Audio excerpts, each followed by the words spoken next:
Jai Srimanarayana.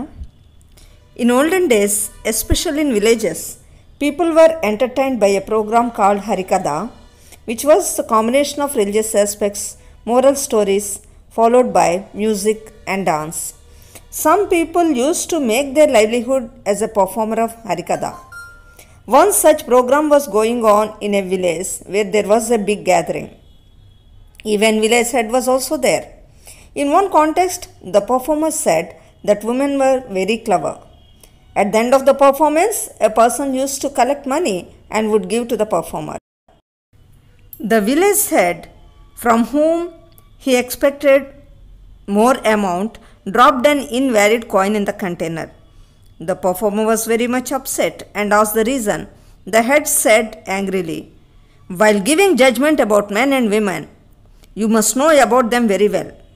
You said that women are very clever. If I tell about my wife, you will change your opinion. You sit for a while. I will give briefing about my wife." That Harikatha performer was forced to sit. The village head continued, "My wife is a muddlehead. One day, feeling very hungry, I went home. Instead of arranging food to me, she asked me a question. Do you know what question she asked?" The head turned to the master. When he gave a quizzical look, he further continued. She asked if we had children. Though we have no children, I said, "Yes, we have." She then asked, "Daughter or son?" "Daughter," I said much more angrily. "What is the name of our son-in-law?" she asked innocently. "Vallakatilo Ranganadam," I said sarcastically. That muddlehead lady, my wife, took it very seriously and noted down the name with a piece of coal on our kitchen wall. Do you know what happened later? The master was listening with keen interest. "Tell sir what happened later." The village head continued. "I went to town on some business purpose. That time someone came to my house, knocked our door. She asked his name. That stranger didn't want to reveal his identity. He told some other name, it seems, but she couldn't hear. Deafness is another weakness of my wife, of course.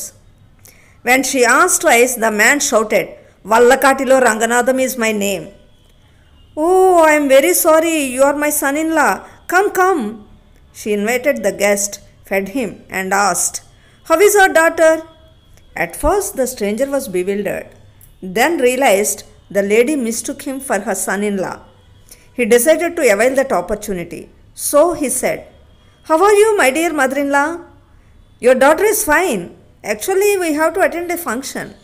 She sent me to borrow some ornaments from you. Can you please give your ornaments?' 'Why not? Why are we accumulating all these ornaments if not for my daughter?'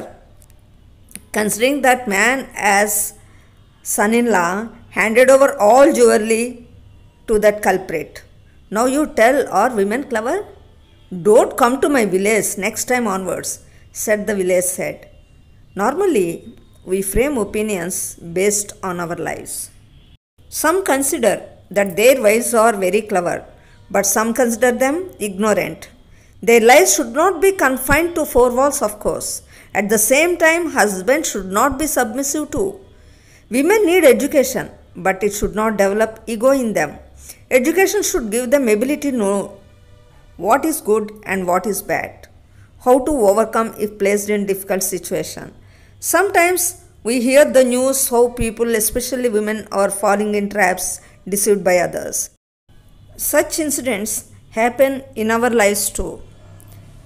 Once a stranger came to our house and asked my mother if there were any silver vessels to be polished. My mother handed over some silver vessels to be polished. Of course, he did his job and they were glittering. Again, he asked if there were any gold ornaments. Trusting that man, she gave her bangles and gold chain. She went inside to make tea for him. Meanwhile, he polished them, used some chemicals, and placed them in a container with water. He told my mother not to touch till 1 hour. He took money and went away. After some time, when she took them out, they were very light. Those ornaments were weighed. Then we came to know pure gold was taken from those ornaments. Later, we came to know some more ladies were cheated in that way. It's a good lesson to everyone. Thanks to Ramagaru for providing very valuable information through interesting and funny stories.